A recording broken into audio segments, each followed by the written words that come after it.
Tell me, Vance, what happened backstage? Were you able to see the Canary? No luck, Charles. She's about as hard to get out in her dressing room as she is in that swing.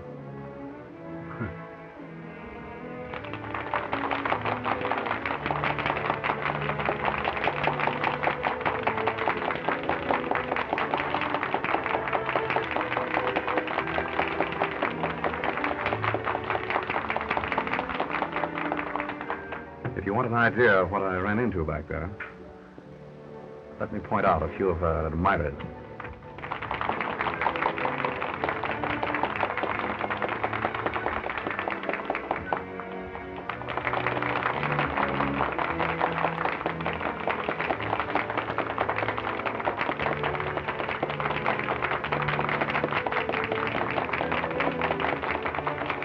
You see a man standing in the box opposite?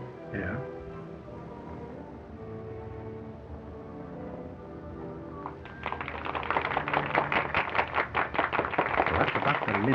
Oh. He was outside her dressing room just now, along with these other two.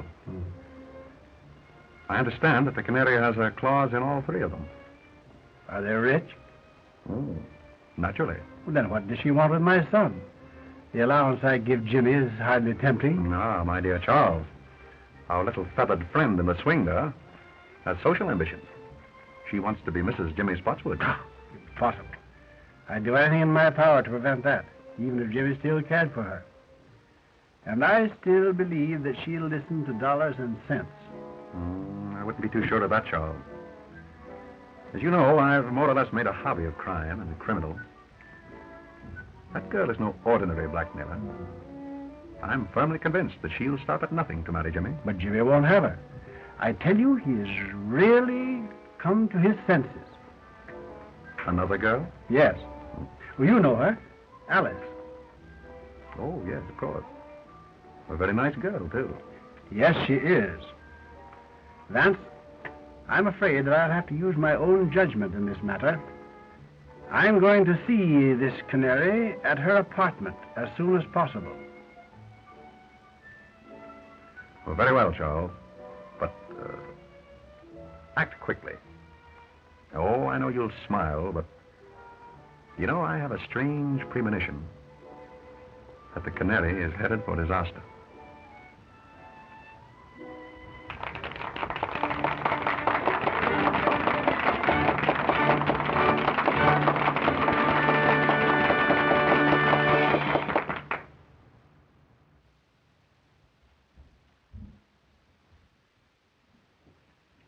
Evening, Mr. Spotswood. Hello there. Shall I announce you to Miss Odell? No, don't bother. That's perfectly all right. Very well.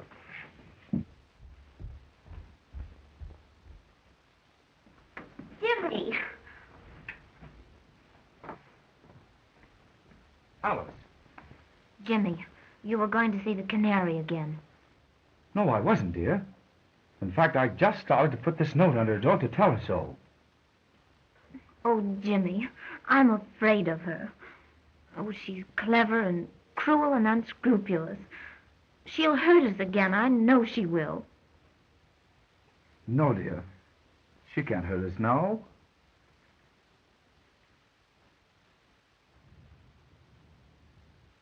Hey, boy, will you announce my name? Never mind. Yes, sir. Hello, Jimmy. Why, hello, Dad. Good evening, Alice. Good evening, Mr. Spotswood. You know, I'm delighted that you and Jimmy have made it up again. Thank you. You know, I'm going to try to show you that all showgirls aren't like, well... Like the Canary, eh? Yes. Yes, I want to talk to her. Do you suppose she's home yet? I suppose so. No, Dad, you're a regular guy for helping me on this thing. You know, if the Canary ever came between Alice and me again, I don't know what I'd do. I don't know what I'd do. It's all right, Jimmy. I'll do everything I can. Shall I go along with you? No, I can handle this better alone. I'll send in my name now.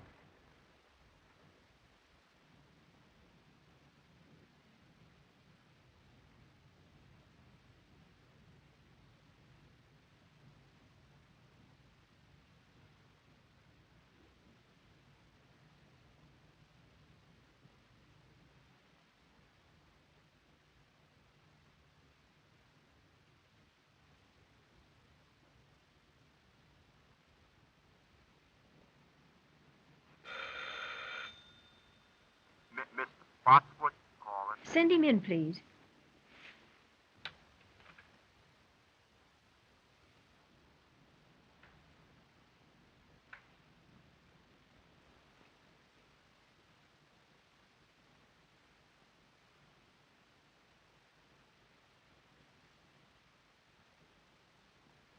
Good evening, Miss Odell. Good evening.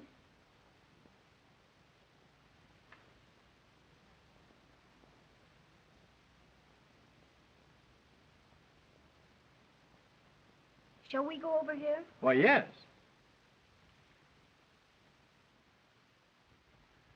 Will you sit down? Thank you. Well, I don't think we need waste any time, Miss Odell. You know why I am here. How much? Nothing doing, Mr. Spotswood. I've decided to marry Jimmy. I'm afraid that marriage is quite out of the question, Miss Odell. Oh, you're sure about that, are you? I'm positive. Well, how would you like me to tell the world about Jimmy's embezzling from your bank? What? You heard me. You know, Jimmy has a weakness for writing letters, and I have a weakness for using. If Jimmy did write you a letter, you'll tear it up. Now, before I leave here.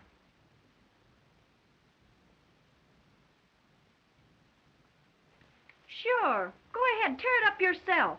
My memory's still perfect. Oh, yes, I see. Yes.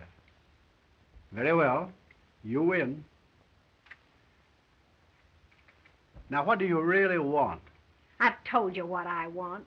I want to be Mrs. James Spots, and that's that. Oh, haven't you any heart? Won't you give him up, Miss Odell? For the sake of his happiness, for the sake of the girl whom he really loves, give him up. Now, what do you want me to do? Burst out crying? Listen, Mr. Spotswood, I know all about Jimmy and Alice, and if he marries her, I'll tell every newspaper in this country that he's a dirty thief. Oh, no, you wouldn't dare do that. That's blackmail. Sure it is. Call it anything you like. But get this into your head, that that's what I'm going to do. Well, that remains to be seen. Good night.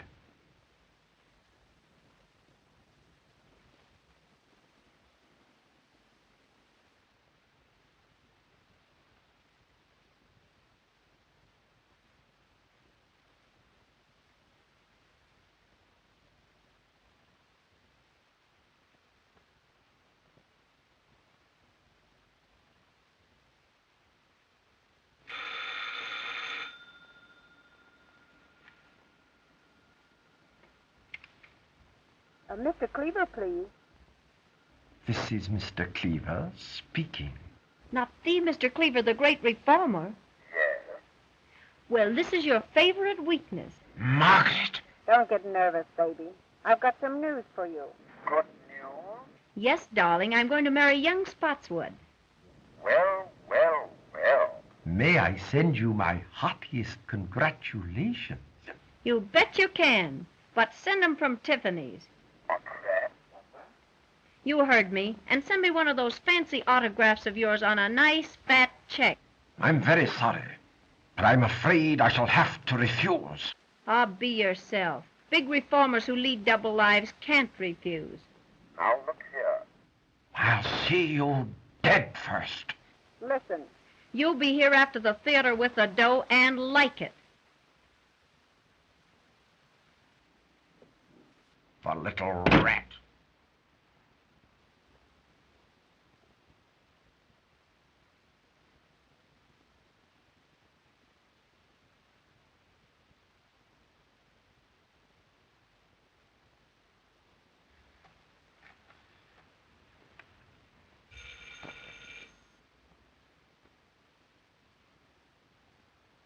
May I speak to Mr. Louis Mannix, please? Quiet.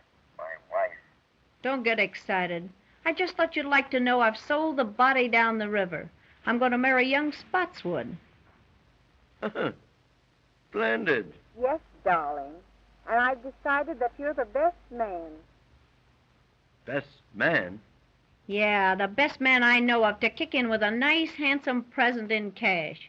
Now, see here, you know I can't afford. What do you mean is, you can't afford to let the ball and chain know what a big-hearted Santa Claus you've been. Now, look here. I've told you what I'd do to you if you ever got to The wife? Forget that bunk. And be on my front porch after the show with that Jack, or I'll get to your wife all right.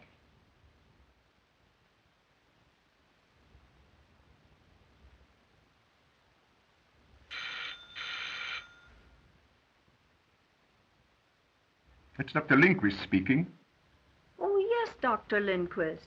How would you like to do me a little favor? Why, certainly, Margaret. I'd do anything for you, you know. How would you like to go jump in the lake? Oh, Margaret, don't joke with me. I'm not in a mood for it. Ah, get wise to yourself. I'm through with you. You give me the willies. I warn you, Margaret. I'm desperate. If I can't have you, no other man shall ever have you alive.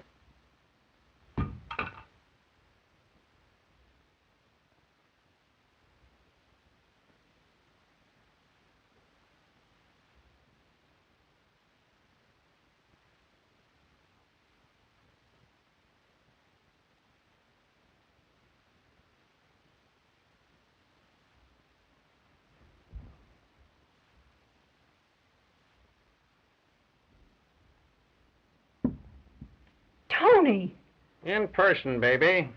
How's my little squaw? I thought you were still in jail. Well, I got tired of the big house, Mrs. Skeel, so I dropped in to see my little wife. I'm not your wife. How come? I divorced you 6 months ago. Yeah? Listen, baby. A little thing like a divorce don't mean anything to me. I heard you taking those suckers down over the phone.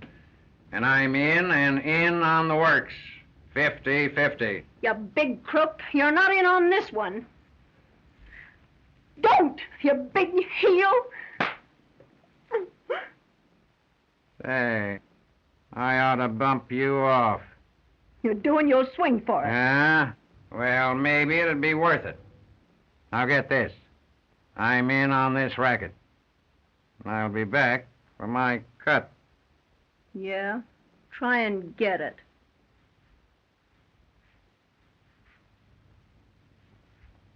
Say, baby, don't bother changing the box on this door. The lock I can't pick is still in Yale.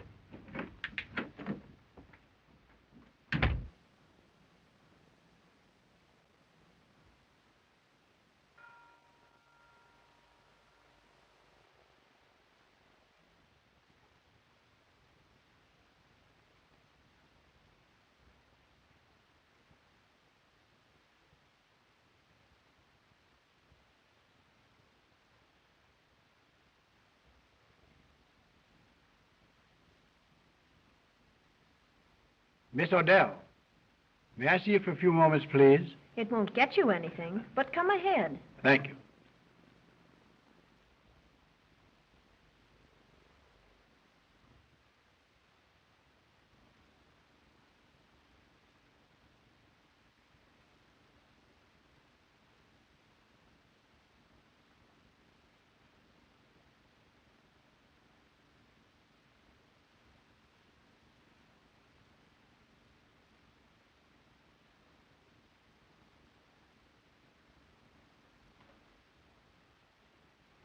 I have something to say to you, Miss Odell, which I believe will make you change your mind about Jimmy.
Paper, mister? Morning paper? No. No. No.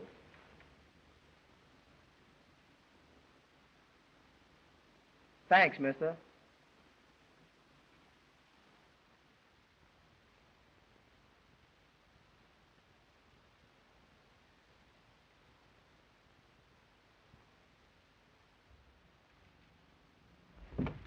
Very well, Miss Odell. That suits me perfectly. Think it over tonight, and I'll come for your answer in the morning. Good night.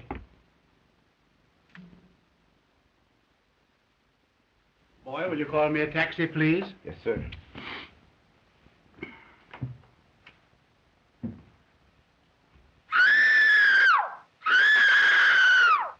Well, what's that?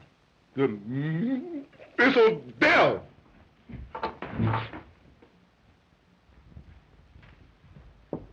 Miss Odell, what's wrong?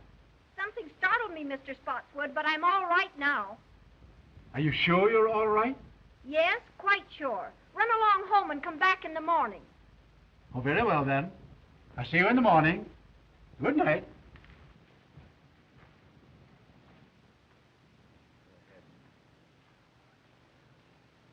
Stuyvesant Club. Yes, sir.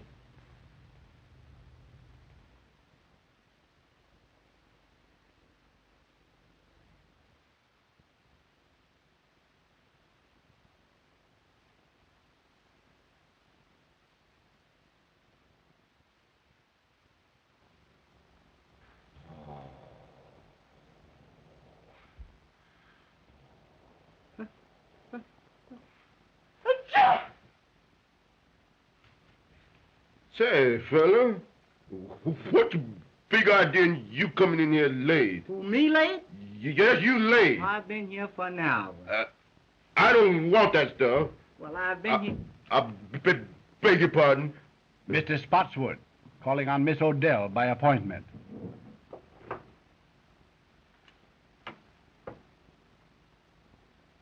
She don't answer. Has she gone out, do you think? I've been on all night. And you haven't seen her go out? No, sir. That's funny.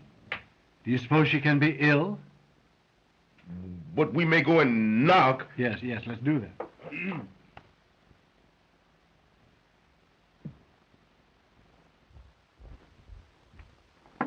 Miss Odell. Miss Odell, are you ill? No. What's the matter? Something has happened. Go get your pass key. Yes.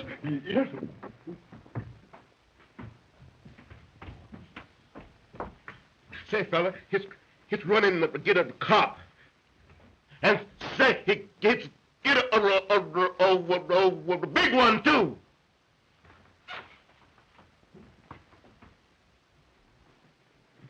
You better let me have that.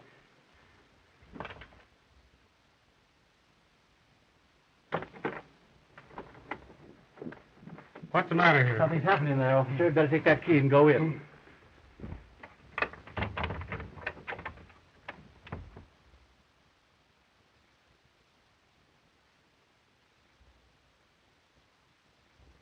He's dead.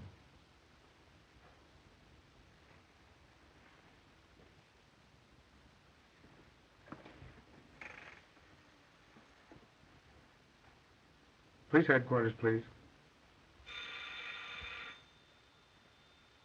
Patrolman Cassidy speaking. There's a woman dead at 184 West 71st Street. It looks like murder. Okay, Cassidy.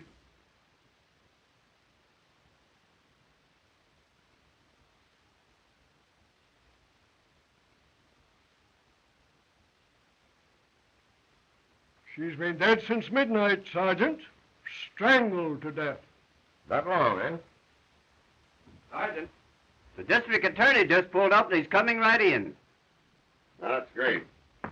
He's got that Mr. Philo Vance with him. Well, that'll be just dandy.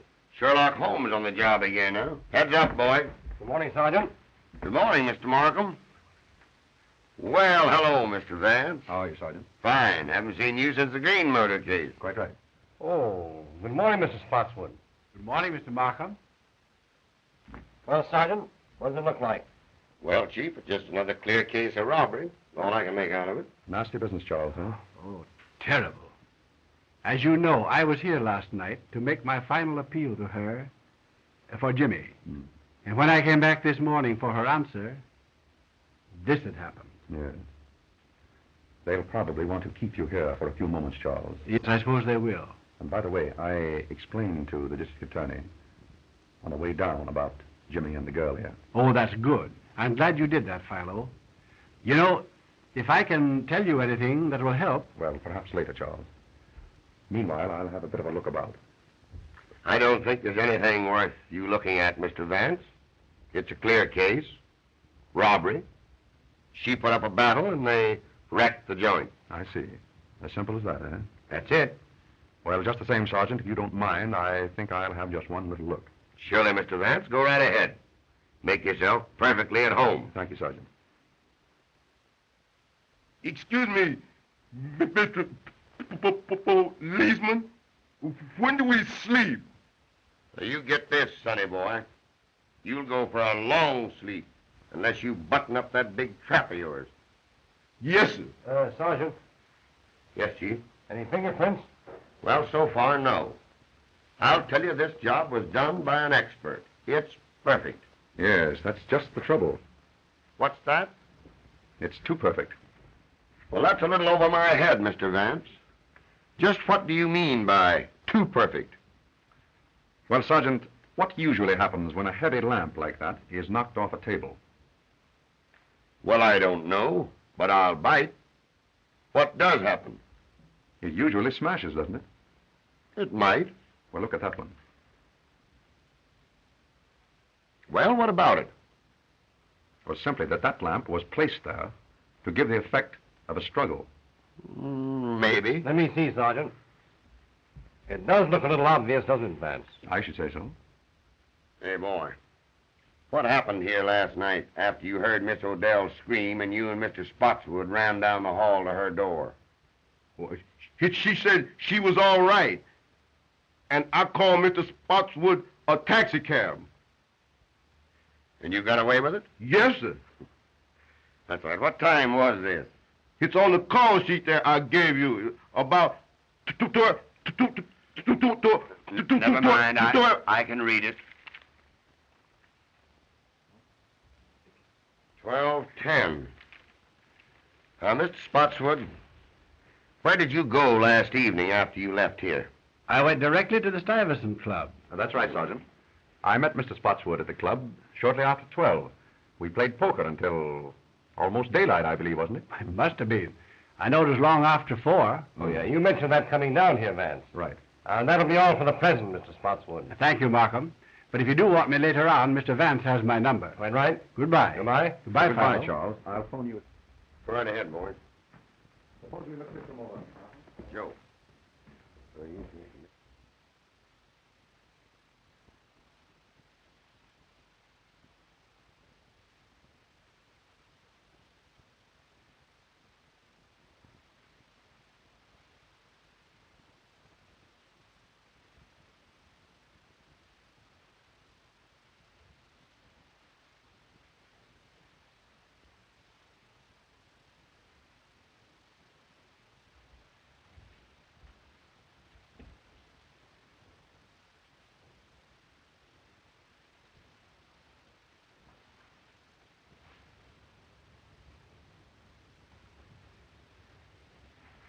Oh, Sergeant, would you step over here for a moment, please? All right, Mr. Vance. What is it now? Do you observe anything peculiar here?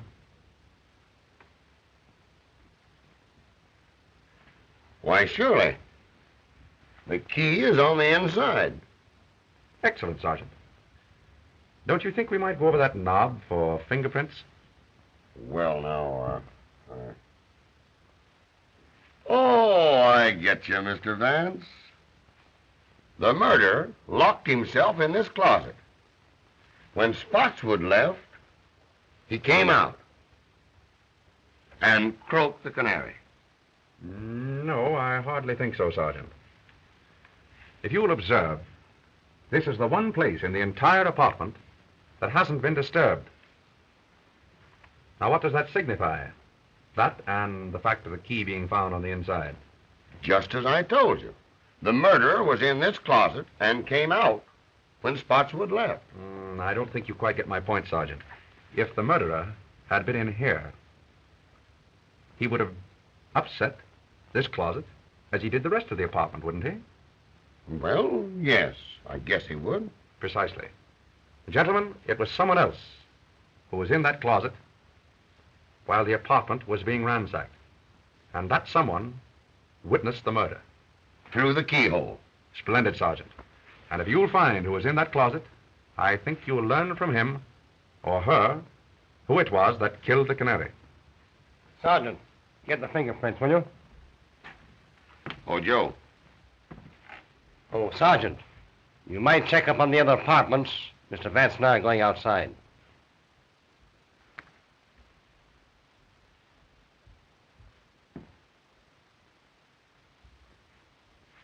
You, come here. Yes, sir. Who lives in that apartment there?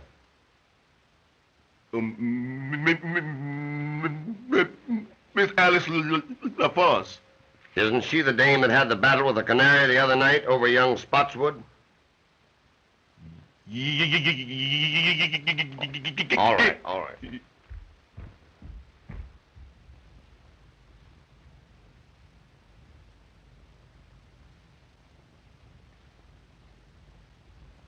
Impossible to get in here. I'd say so. Well, what's this?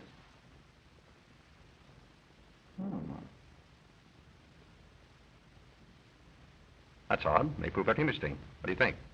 I see, Miss LaFosse. I see. But you and the Canary had a fight over young Spotswood, didn't you? Why, yes.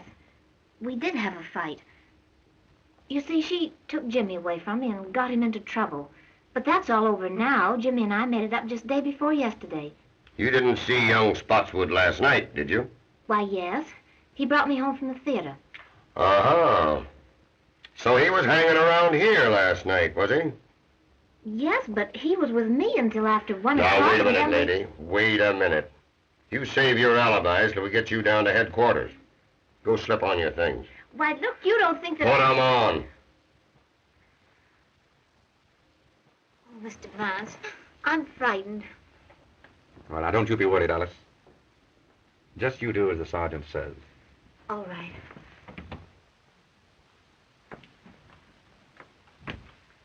You know, I'm beginning to question this robbery theory, Mr. Vance. You and I were right. Oh, yes. Why, I can see plainly that this murder is all mixed up in a love pact. You know, Chief, I think we'd better round up this young Spotswood and give him the works. What do you say? Quite right, Sergeant. Markham, I'd like you to add a few names to that list, if you don't mind. The men I mentioned on the way up here. Dr. Ambrose Lindquist, John Cleaver, and Louis Mannix.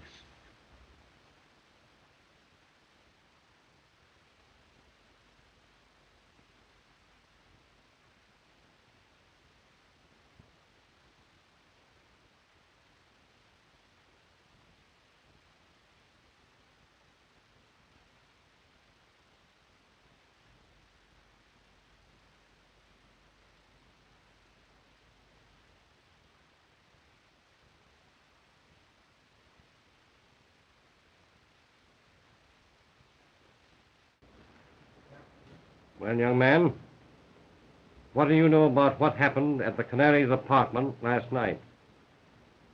Nothing. But look here, sir. That has nothing to do with Alice. I mean Miss LaFosse. The papers say the Canary was murdered before midnight. And I tell you, we were together the whole time. It isn't fair to hold her. You haven't the right. Now, Jimmy, don't get worked up.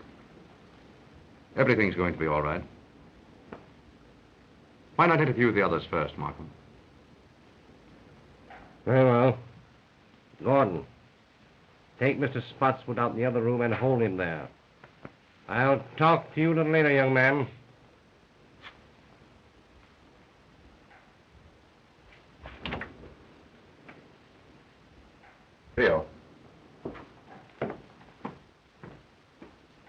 Well, who's next on the list?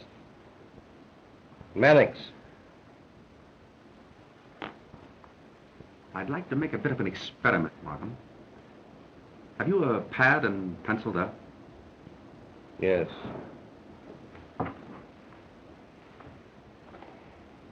There you are. You have that newspaper handy? Yes, right here. All ready? All right.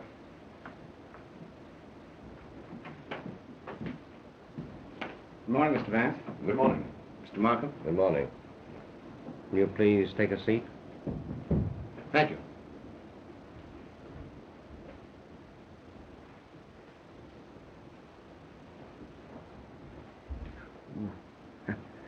Sorry.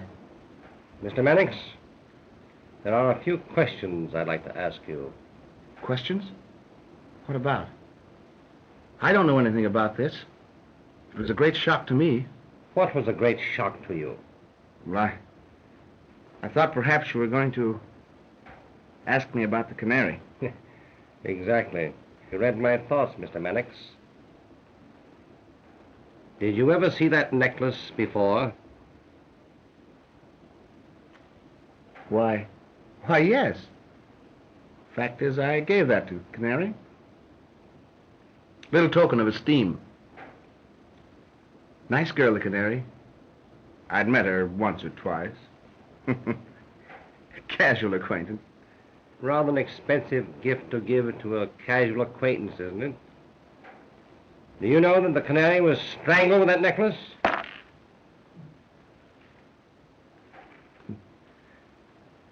Most remarkable. Unfortunate, I should say. Where were you last night between 11 and 1 o'clock? Between 11 and 1? Yes. Let me see. Why, I was home. I went to bed about 10 o'clock. Tired out. You understand. Pardon me, Mr. Mannix.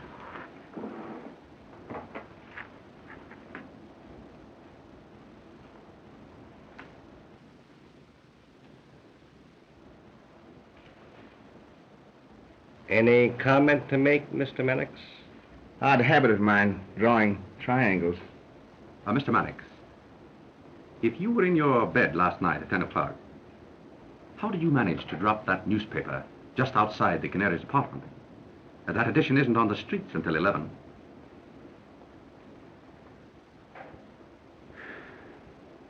Well, you've caught me. I'll tell the truth. It's always best to tell the truth, especially when there's no reason to lie. It was like this. The Canary called my home at dinner time last night. Most embarrassing. Mrs. Mannix was with me. I had omitted to tell my wife about the Canary. She wouldn't have understood. The Canary told me that she was going to be married and wanted to see me. Said that I should come to her apartment at 11 o'clock. Well, I couldn't argue over the phone. The missus was listening. So I said, all right. So at 11 o'clock, I went to the Canary's apartment. I entered the hall by a side door and went directly to her apartment. I was about to enter when I heard voices inside. I listened. There was a man in there, and he was arguing. Of course. Well, that was no place for me. So I returned home without seeing the Canary or entering her apartment. Well, that'll be all the questioning for the present, Mr. Mannix, but I'll have to ask you to wait in the outer office. I may want to speak to you later on. Oh, well, won't you let me go home? I'll get in an awful mess with my wife. I'm sorry, you'll have to wait. Oh, Mr. Markham, I wouldn't run away. Millfield. That'll be all.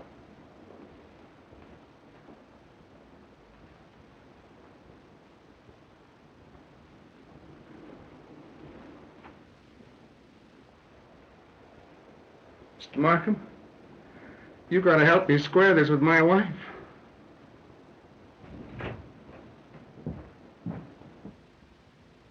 We will now have Mr. Cleaver.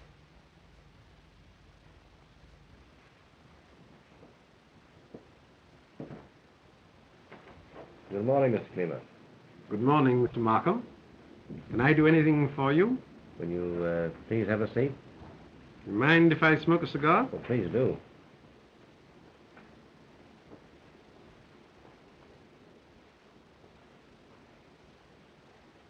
Mr. Cleaver, do you mind if I ask you some questions? Why, of course, if I can be of any help. Where were you last night between 11 and 1 o'clock? Motoring up the Hudson in the moonlight, alone. Though I don't see what that has to do with the district attorney's office. Well, only this, Mr. Cleaver.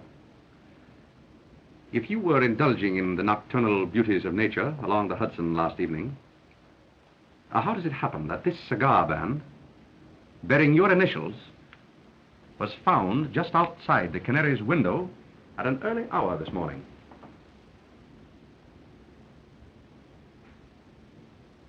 Well, if I was passing the Canary's apartment, you can't twist that into a crime. Oh, then you did pass her apartment. Why, yes, I've nothing to hide. It was about dinner time last night. The Canary phoned to me. Oh, of course, my acquaintance with her was wholly in my line as social reformer.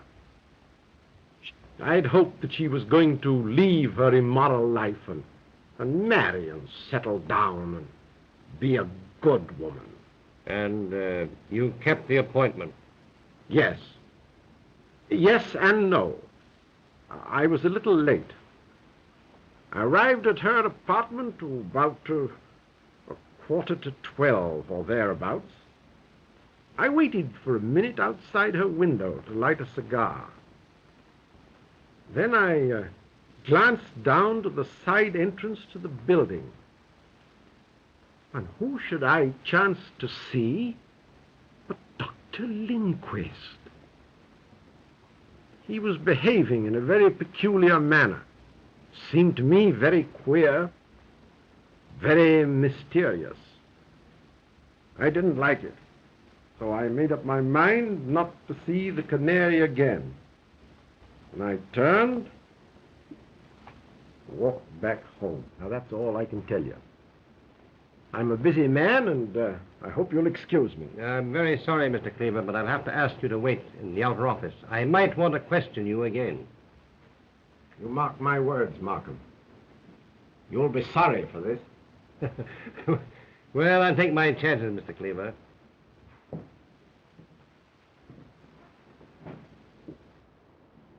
Charming fellow, Cleaver. Yeah, rather.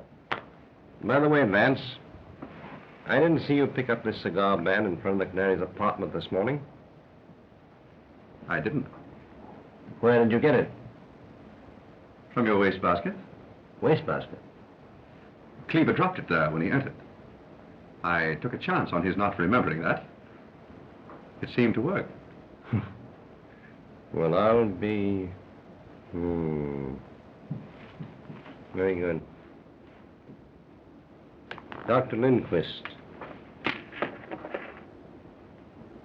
Go. Come on, Doctor. Take your hands. Chief. We caught Dr. Lindquist just as he was leaving town. It's a lie. I was on the way to a patient. Won't you please sit down, Doctor? I'd like to ask you a few questions.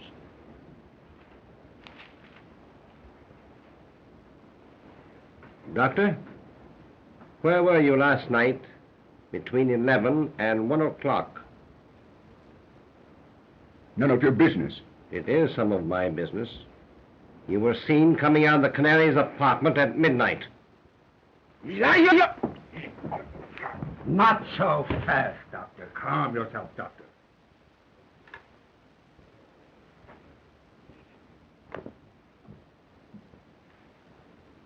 I'm sorry. I lost my temper.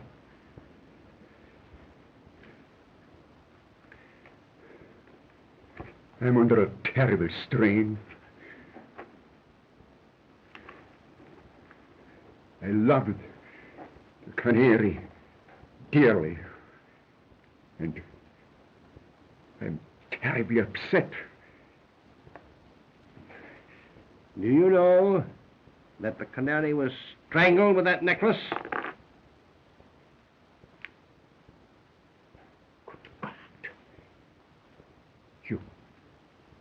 You don't accuse me? But, Dr. Lindquist, there's really no need for you to be excited. Now, Mr. Markham here is merely trying to find out what you know. No. No. I know. One moment, Doctor. Nothing. Markham, don't you think that we might postpone the interview with Dr. Lindquist for a while? Why, what? Very well. That'll be all for the present, Doctor. I'd like to have you remain in the outer office.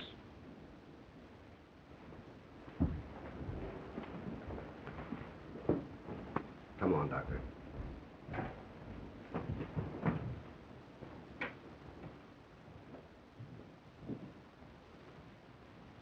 What was the idea, Vance? We had him where he was about to tell us everything. Well, on the contrary, Markham, in his present extremely excited condition, I very much doubt if he would have told us anything. I do think, however, that if we give him a chance to cool off a bit, he's very likely to tell us the truth. Well, perhaps you're right. Good morning, Sergeant. How are you, Sergeant? Good morning, Chief. Hello, Mr. Vance. Take a slant at those. There's the Canary's jewels. They were found in an ash can about a block from her apartment this morning. I guess that kind of disproves the robbery theory. We were right, Mr. Vance. I say we were right. Oh, yes. Yes, apparently we were, Sergeant. Now it's up to us to find another motive. Yes, quite right, Sergeant. You know, Markham, I've been thinking this over all morning. And I believe that I can come pretty close to the psychology of the man who committed this murder. I believe that I can pick him out from that list of suspects, if he's among them. However, it will require a bit of an experiment. Now, what is in your mind? Well, I'd like to use that conference room of yours there for a friendly little game of poker with your suspects. Well, now, that's a cute idea. Just what is your idea, Vance? Well, just this, Markham. A man's true nature always comes out in a game of poker. Now, I know the type and the temperament of the man who murdered the Canary. And in a game of poker, I believe that I can come pretty close to putting my finger on him. That's a new way of catching crooks. Take it easy, Sergeant, will you please? Well, go ahead, Vance. The experiment can do no harm. Quite right. Now, I'd like to have the sergeant's help. Well, I'd be very glad to help you, Mr. Vance. As long as you don't try to hang the murder on me. Sergeant, will you take Mr. Vance's orders, please? Okay, Chief.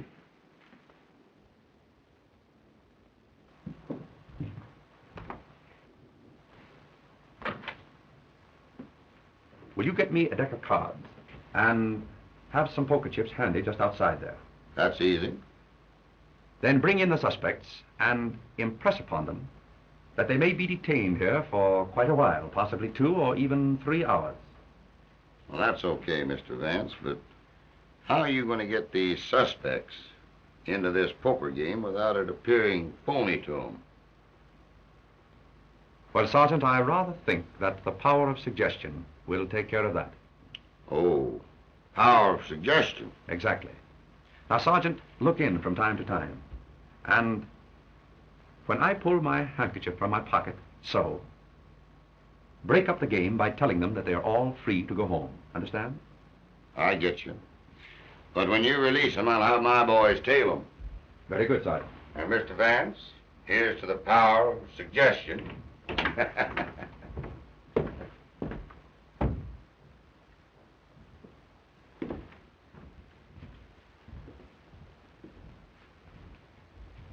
Jimmy?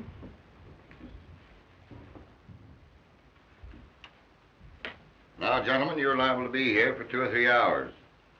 Perhaps longer. That's outrageous. Just make yourselves at home. So, you know, this is going to get me in an awful mess with my wife. That is of no interest to me, sir. I'm sorry. What's the idea, Mr. Vance? Well, what are they going to do with Alice? Now, Jimmy, don't you worry. Nothing's going to happen to Alice. Say, Mr. Vance, you know, this is going to get me in an awful mess with my wife. My wife's a wonderful woman and all that, but sometimes she just doesn't understand me. The last time I was a little indiscreet, it cost me a fur coat. I hate to think what this is going to cost. So don't you think if you put... Oh, I beg your pardon, I'm sorry.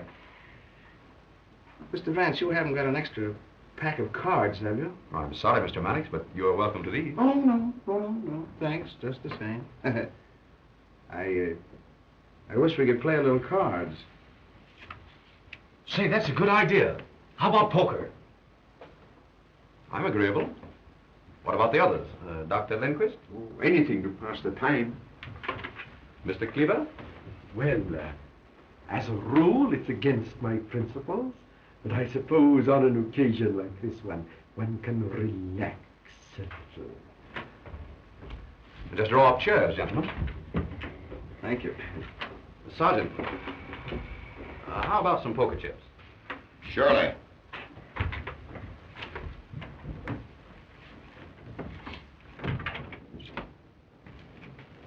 Chief. Yes? Mr. Spotswood is here. Have him in. Come in, Mr. Markham. Good morning, Mr. Spotswood. Good morning, Markham. Good morning. I say, Markham, what are you holding Jimmy for? Surely you're not accusing him. No, of course not. We're simply trying to find out what he knows, that's all. Oh, yes. Where is he now? Why, in the other room there with Vance. May I see him? Why, certainly. Of course you could. Vance, Mr. Spotswood is here. Oh. Hello, Dad. Oh, hello, Jimmy. Good morning, Charles. Good morning, Philo. But, Dad, what are you doing here? I came to be with you, Jimmy, while you're detained. Oh, by all means. We've just started a little game of poker here, Charles. Would you like to join? Come on, Dad, sit and take a hand. Well, all right. I'll sit in. That'll be fine. Suppose you take that chair, Charles. Thanks.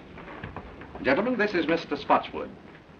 Mr. Mannix. How do you do, Mr. Mannix? Dr. Lindquist. Doctor. And Mr. Cleaver. Mr. Cleaver. How do you do? Shall it be jackpots, gentlemen?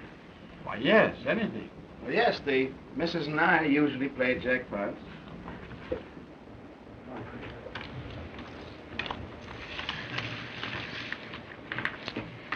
Cards? 3, Mr. Vance, please. Thank you. Cleaver? 2, please. So it's between you and me, Mr. Cleaver? Yes.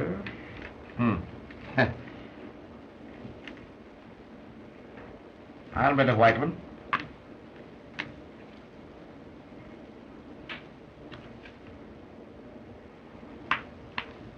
Oh, so you're calling me? Yes. Well, just openers, pair of jacks.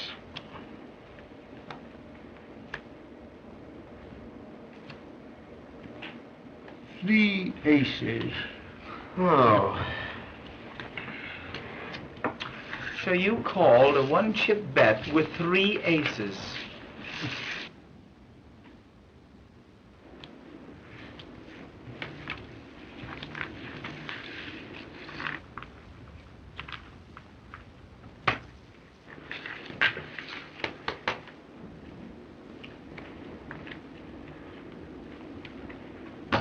Open. I'm out.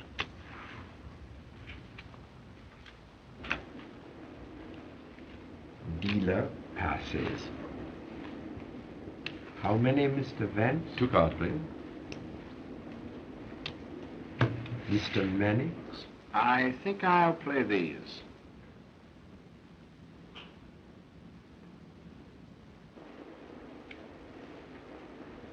I'll check the bet to you, Mr. Mannix.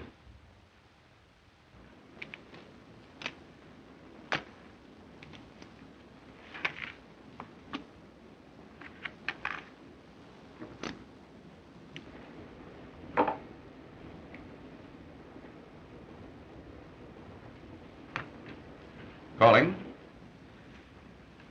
9, 8, 7, 6, 5. And they're all spades. You bet on a sure thing, Mr. Mannix, huh?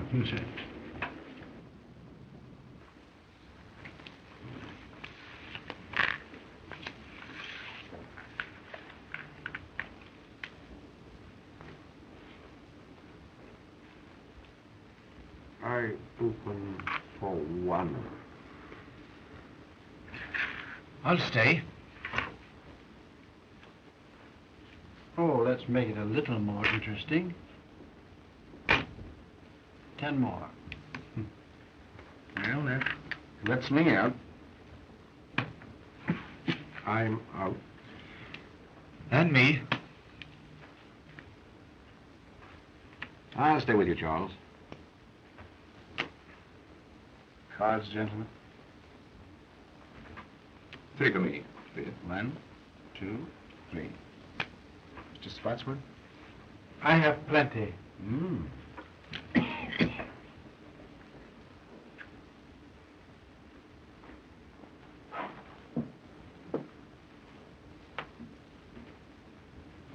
A white stack, Charles.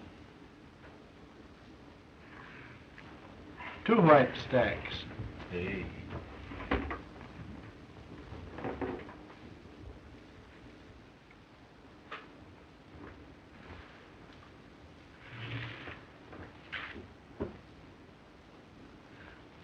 Up 2 chips, Charles. 2. Oh, you want me to do the betting, eh? All right.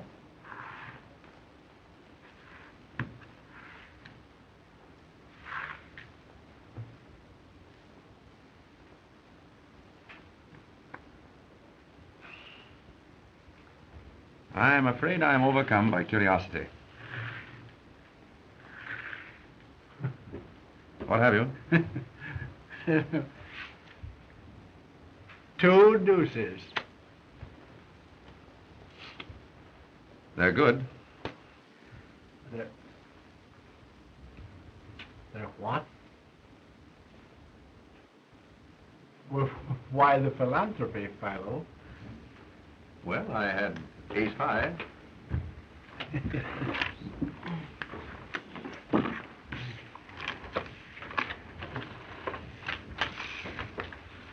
Pardon me, Mr. Vance. Could I speak to you a moment? Excuse me, please. You've traced the fingerprints down, and this is the bird that was in the closet and saw the canary murdered. Gentlemen, here is the man who was in the Canary's clothes closet and who witnessed her murder. Well, I shouldn't like to be the man he saw. Thank goodness he didn't see me through the keyhole. So that man witnessed a murder.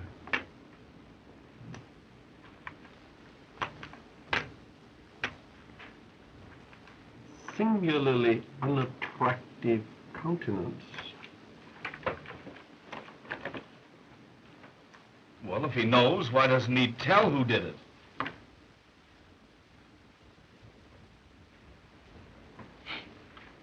Gentlemen, I've been instructed by the district attorney to inform you that you're all free to go home. Thank goodness for that. I wonder what the wife will say. Has anyone a fountain pen, please? There's mine. Oh, thank you, sir. Sorry. Now, what I didn't tell you about this bird, Mr. Vance, in front of the others, is that he phoned in and said that he'd be in the district attorney's office tomorrow and spill the whole works. He says that he saw the guy that croaked the Canary, and he'll come in and tell us who it was. Now, we haven't been able to locate him yet, so I guess we'll just have to wait.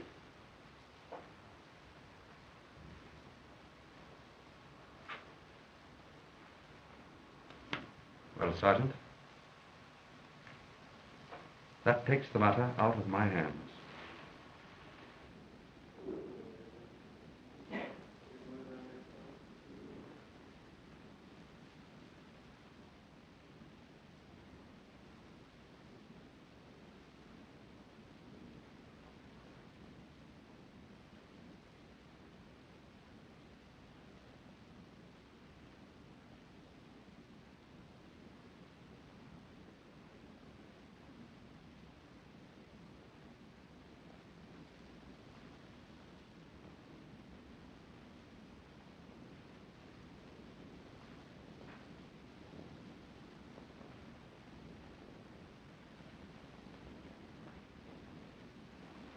Markham, there can be no doubt of it. The same person who strangled the Canary strangled Skeel. This new murder was done to cover up the first.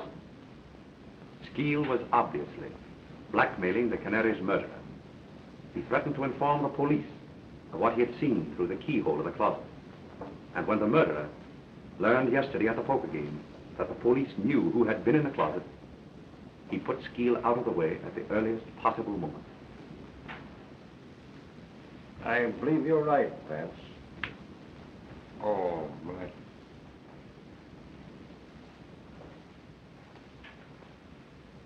Did any of the suspects get away from your men last night?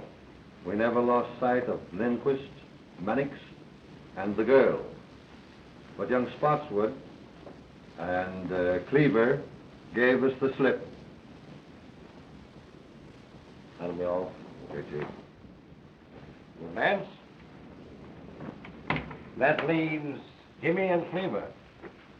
Morning, Chief. Good morning, Heath. Boys. Hello, Mr. Vance. Good morning, Sergeant.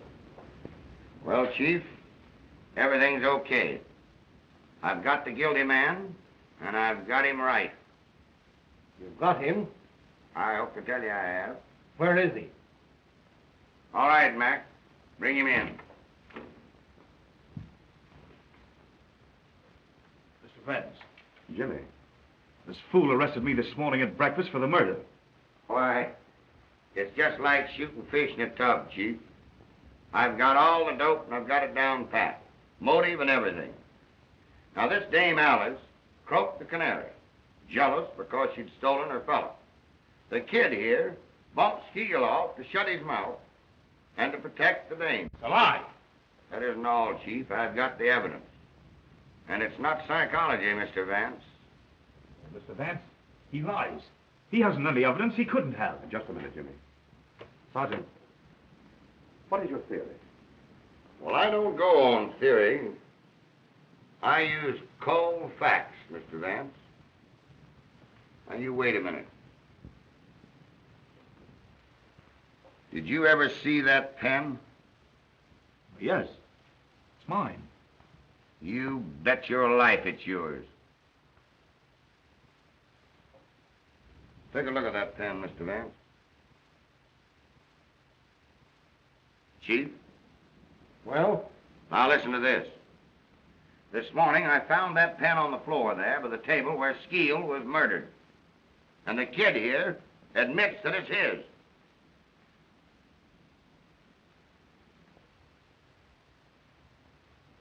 Well, young man, what have you to say?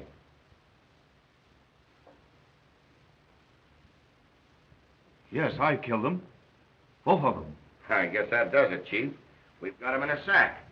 Now, this Dame Alice... Wait a minute. You've got what you wanted. Now, take me out. Take him away, Mac.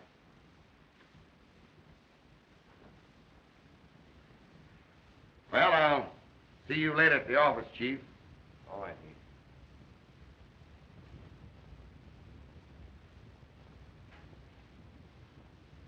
Sorry, Mr. Vance.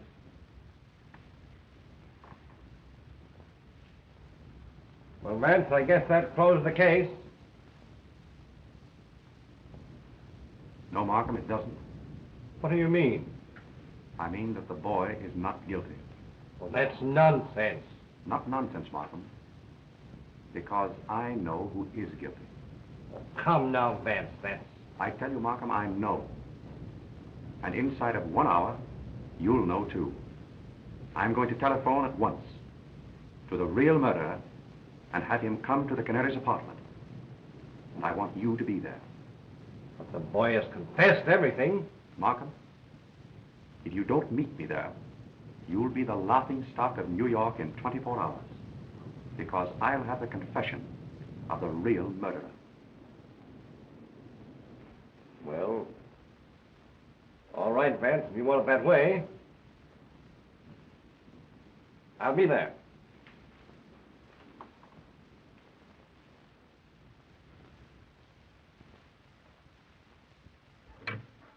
Number, please. Bayview 2121. Bayview 2121. Yes, please.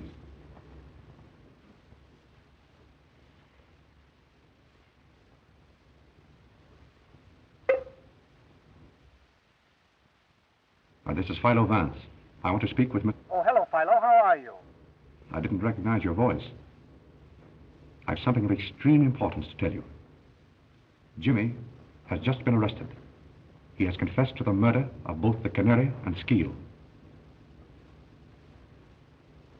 Do you understand? Yes, I understand, Philo. Jimmy is not guilty. I am the man you want. How soon will you meet me at the Canary's apartment? It'll take me almost an hour to get in from the country, but I'll be there. Good.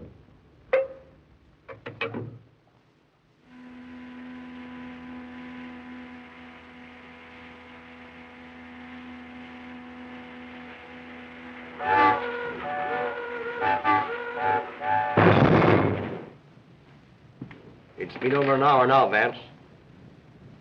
Don't be impatient, Markham. He'll be here.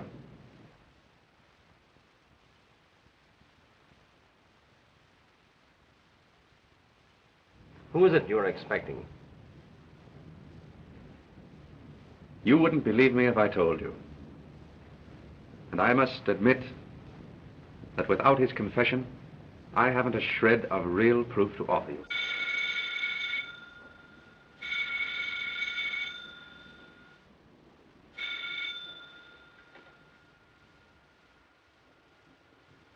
Hello? Yes? This is Mr. Vance speaking.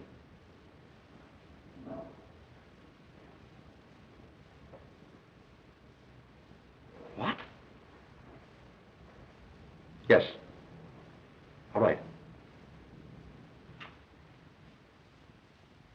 What is it, Vance?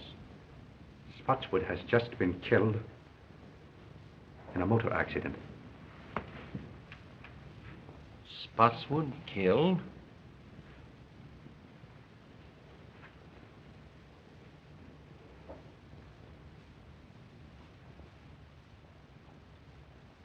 My sympathies, old man. I know what great friends you were. It's worse than you realize, Markham. It was Spotswood who killed both the Canary and Skeel. Spotswood? I've known it ever since the poker game. But how could you know? Sit down, Markham. It wasn't really so difficult. Remember, the man who committed this particular crime must have had certain definite qualities. A mind capable of working out a well-planned and brilliant course of action. Willing to take a desperate chance and see it through. Now consider the men in the game. Jimmy, I ruled out at the start. But I'd known him as a boy, and his youth and impulsiveness were hardly consistent with such an obviously premeditated murder. Lindquist was far too excitable and erratic to have plotted such a carefully calculated crime.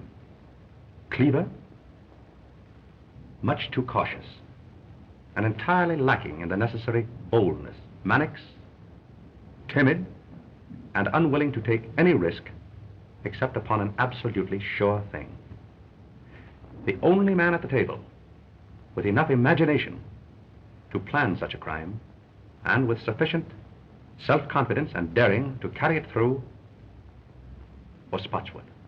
When he held a pair of deuces, refused to draw to them, and bet every chip he had on the chance of bluffing me out, the realization suddenly dawned upon me that he was the murderer. For he was the one man of them all psychologically fitted for such an act. But how about finding Jimmy's pen in the Skeet apartment? I borrowed Jimmy's fountain pen after the poker game. My hypothesis is that in the confusion, Spotswood put the pen into his own pocket, and that Jimmy saw him do it. That is why Jimmy made his confession, to shield his father. Yes, but against all that theory, Vance, we have certain definite facts. Now, for instance, Spotswood left the Canary's apartment while she was still alive. He talked to her through that door. The hall boy, looking through the keyhole, saw the Canary lying on this sofa smoking a cigarette. Spotswood then went away and spent the rest of the evening with you. True. And yet I know he committed the murder.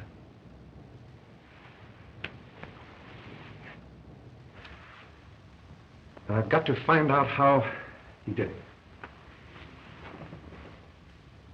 I'm afraid you will, Vance, so that Jimmy can go free. Spotswood himself was coming here to tell how it was done in order to free Jimmy. And now he's dead. I've got to solve it.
I think I have the whole thing. Now follow me closely. The Canary was lying there. Spotswood, let us say, was standing here, making a final plea for his boy, which met with an absolute refusal. He walked around to the head of the sofa. Suddenly, he clapped his hand over her mouth, and with his other hand, caught her necklace. And before she had a chance to cry out, he strangled her. He then proceeded to set the stage, to make it appear that the crime had been committed with robbery as a motive. He stripped her jewels from her and placed them in his pocket. Then, he took a cigarette from that box and lit it. He laid her hand here, placed the cigarette between her fingers, so that in case anyone should look through the keyhole of that door there, it would appear as if she were lying here smoking. He then overturned the entire apartment to make it look as if a burglar had ransacked the place. Now just step over here, Markham. He came to this closet door, but he couldn't open it. Skeel had locked himself in, though Spotswood didn't know that. And Skeel, through the keyhole, saw everything that Spotswood did. That accounts for the orderly condition of this one closet when everything else in the apartment was ransacked. And that, Markham, was the technique of the crime itself. But that doesn't account for the fact that... Just a minute. I haven't quite finished. I want you to go out into the hall and stand at the desk where Spotswood stood when he ordered his cab. Very well.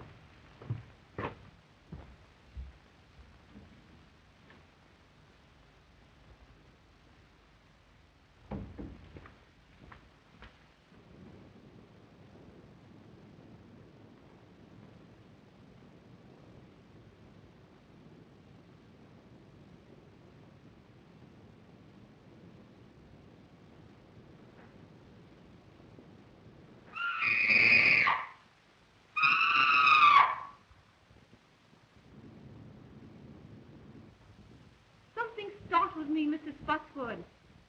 But I'm all right now.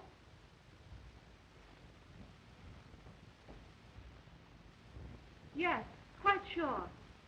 Run along home and come back in the morning. You understand now? This record was Spotswood's alibi. Undoubtedly, the reason he returned here the next morning was to get it back. But he was prevented by the arrival of the officer who entered the apartment with him. The Canary was dead when the scream issued from the apartment that night. She was dead when she apparently spoke to Spotswood through the door. But what clue led you to the phonograph record?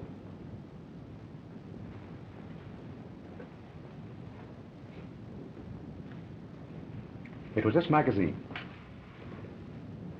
That is hardly a magazine the Canary would have read. So I concluded that someone else must have brought it here. Then, in running through the pages, I happened to notice this. Look closely. You see it? Why, yes, the imprint of a large circle. And on the opposite page? And the same thing. Precisely. As if a disc had been pressed between the two pages. That brought to my mind the thought of a phonograph record. And suddenly, the whole plot became clear to me. It was the only way that Spotswood could have committed the murder and have produced a voice in the apartment after the Canary's death. But I can't understand how he could have reproduced the Canary's voice. It wasn't the Canary's voice, Markham. Spotswood made that record himself. Probably it was his own voice, in falsetto. And remember, it was only necessary to fool the houseboy and through a closed door. Yes. I can see it all now. He played the game shrewdly and boldly. It was Jimmy's whole life's happiness that was at stake. And Spotswood risked his own life for his boy.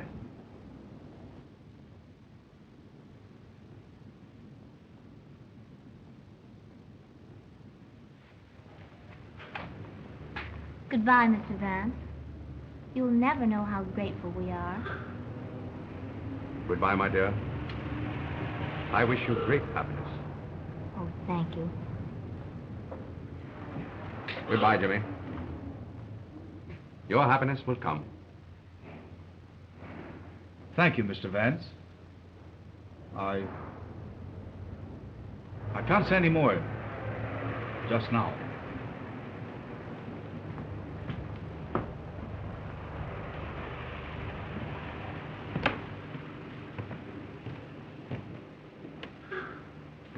Well, Mr. Vance? Well, Sergeant. I guess we put it over again. Right you are, Sergeant. Many thanks. Well, I'll be seeing you later. Goodbye. Goodbye, Sergeant.